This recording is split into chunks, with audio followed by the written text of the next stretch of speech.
Hi, I'm Gary Klaus from Genesis Rescue Systems. This is my partner Tim Grant, also from Genesis Rescue Systems.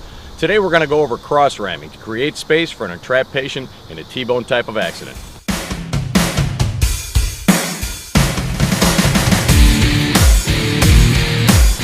If we're going to have a hard entrapment, we want to make sure that the proper tools come off of the truck and are staged properly for the operation we're going to take care of.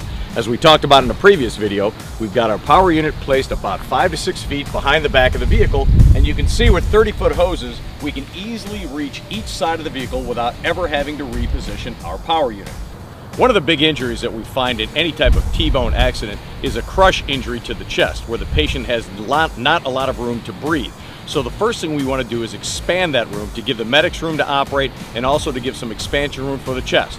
Now, we have a lot of people when we do these classes that the first thing they say is, well, I would cut the roof off immediately.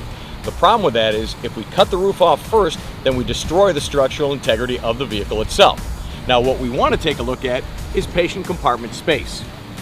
Now, fortunately, Cletus, my little rescue monkey, doesn't take up a whole lot of space, but if this were a live person, you would see that they may be compromised in between the posts of the vehicle or the post and a tree itself.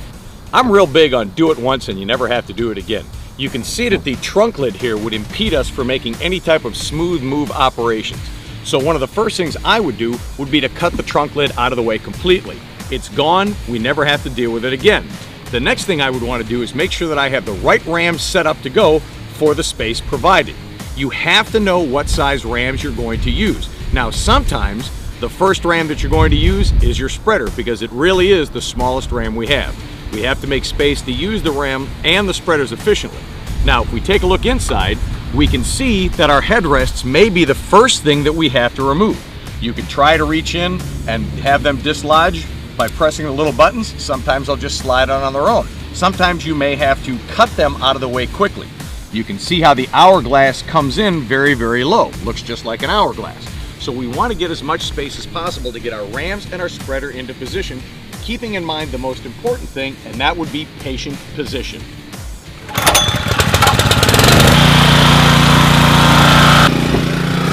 Now we want to make sure that we cut as much of the deck lid out of the way as possible. A cut down takes the same amount of time as a cut up high, only now that extra piece of steel is completely out of our way.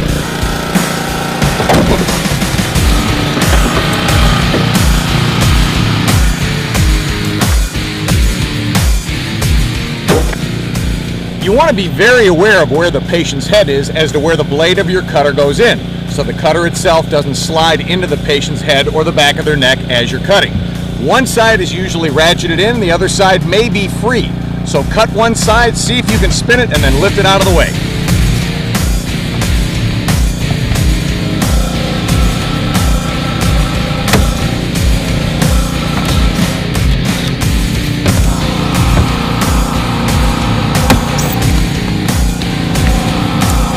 You'll be able to just spin that and bring it right out. Extrication working space is always at a premium. For today, we don't have a tree in our way, but normally you're going to have this car up against something. So to bring a spreader in from the back side and to work over a patient's head might be a little precarious. One of the things that you can do is take some type of pike pole and pass it from one side of the car to the other. Two rescuers then hold the weight of the spreader itself. Your spreader operator can maneuver the spreader into whatever position he wants, and then your pike pole can hold the weight of the spreader itself. This way your operator concentrates only on operating the tool and not holding the weight of the spreader off of the patient's head. Your spreader operator's job is to direct the two firefighters that are holding the pike pole to position it properly. The two guys holding the pike pole can't be lazy in this operation. They have to maintain the weight of the spreader off of the patient's head. When you're ready to go, nice and easy is the word. We'll start to make our spread. Down a little. Good to go.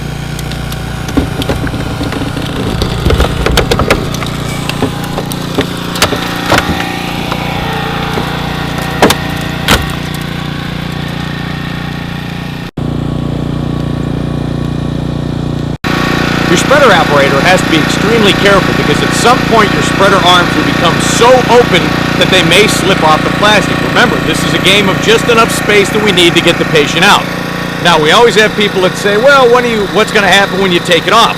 When you displace a vehicle using the strong points of the vehicle, you'll see that a lot of that space will stay intact. Now, you can see that the space that we made just by using our spreader to displace the B-posts has given us a lot of room to operate, but you can see how the window frames have bowed out. The window frames will not stay straight as the rest of the car does. They will actually bow and curve out in the impacted shape. This may create a problem for us because our heads may get caught in there or something else may get caught. So if your cutter guy's on the ball, or if you think about it, order your cutter guy to cut the window frames out as much as possible.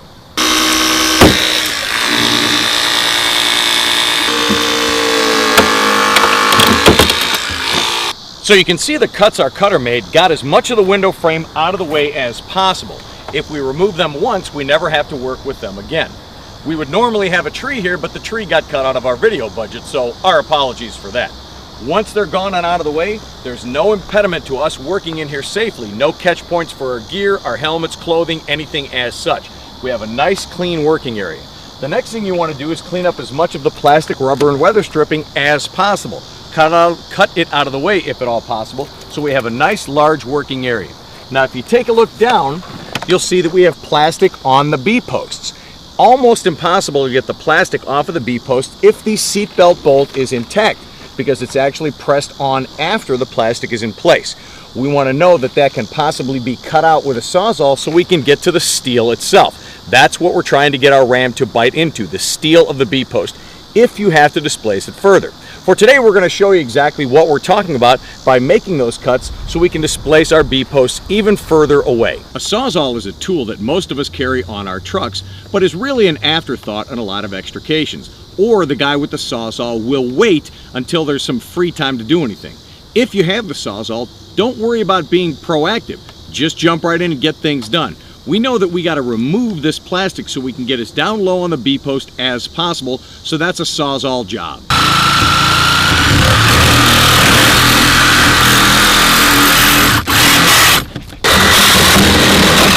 There you go. Now by cutting out the plastic, you can see on the passenger side a strong point. Anytime you have a bolt or additional steel, you have extra strength and rigidity there.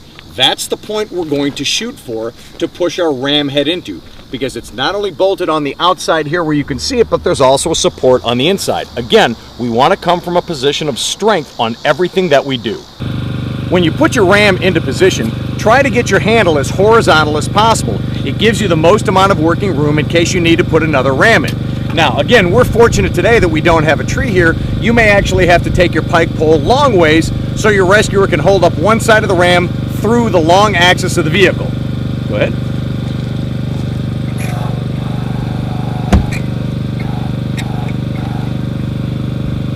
Good. Now you can see that we have tension on it. One trick that you could possibly use, depending on how short your working area is to take a pike pole from the back side to operate the mechanism. Using the flat end of a New York hook, you may just be able to operate, specifically if you're short on rescuer space. Now you can watch as the ram will move one side of the vehicle until it becomes stronger. It will then stop and then the other side will start to push out. You can see how one side has now become stronger. Now our passenger side is starting to expand. Now this may go back and forth 2 or 3 or 4 times depending on the strength of the vehicle and how far your push stroke is.